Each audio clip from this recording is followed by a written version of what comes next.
नमस्कार मित्रांनो, पावसाळा सुरू झाला की वेळ लागतात ते कोकणातील एका सुंदर आणि कायमधुके असलेल्या स्वर्गाचे म्हणजेच आंबोली घाट. आज आपण निघालो आहोत एका भन्नाट बाईक राईडला.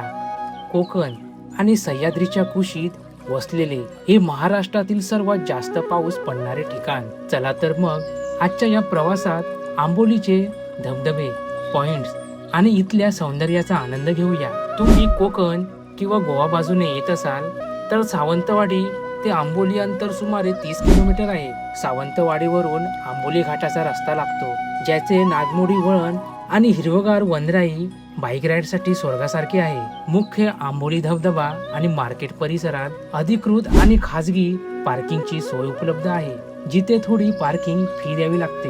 हिरण्यकेशी मंदिर आणि महादेवगड येथे पोहोचल्यावर तिथल्या परिसरात गाड्या लावण्यासाठी पुरेशी मोकळी जागा आहे. मात्र वीकेंडला गर्दी असल्याने गाडी व्यवस्थित लावून पुढे चालावे लागते. आंबोलीत पोहोचल्यानंतर सर्वात आधी आपण आलो आहोत इथल्या मुख्य धबधब्याकडे. पावसाळ्यात या धबधब्यांचे रूप खरोखरच अंगावर रोमांच आणणारे असते. कोसळणाऱ्या पाण्याचा आवाज मनाला तृप्त करून टाकते. आता आपण आलो आहोत कावळेसाद पॉइंटवर. बाईकवरून येताना रस्त्यावरील हा नजराणा अप्रतिम आहे. इथून खाली पसरलेली खोल दरी आणि समोर दिसणाऱ्या डोंगर रांगांवर खेळणारे ढग पाहून क्षणभर वेळ इथेच थांबते. फोटोग्राफीसाठी हे ठिकाण उत्तम आहे. आता आपण पोचलो आहोत हिरण्यकेशी मंदिराजवळ. हे ठिकाण धार्मिक आणि नैसर्गिक दृष्ट्या खूप महत्वाचे आहे. येथूनच हिरण्यकेशी नदीचा उगम होतो.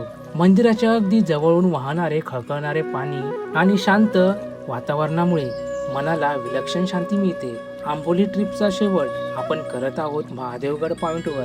हा पॉइंट आंबोलीतील सर्वात प्रसिद्ध सनसेट पॉइंट म्हणून मानला जातो. इथून संपूर्ण कोकण किनारपट्टीचा विहंगम नजराणा पाहायला मिळतो. संध्याकाळच्या वेळी इथले वातावरण अत्यंत रोमॅन्टिक आणि शांत असते. तर मित्रांनो, असा हा आंबोली घाटाचा बाईक प्रवास आपल्या अनेक सुंदर आठवणींसोबत संपतो. पावसाळ्यात बाईक राईडला खरा आनंद घ्यायचा असेल तर आंबोलीत नक्की भेट द्या. हा व्हिडिओ आवडला असेल तर लाईक करा आणि चॅनलला सबस्क्राईब करा. भेटूया पुढच्या अशाच एका भन्नाट ट्रिपमध्ये. तोपर्यंत राईड सुरक्षित करा.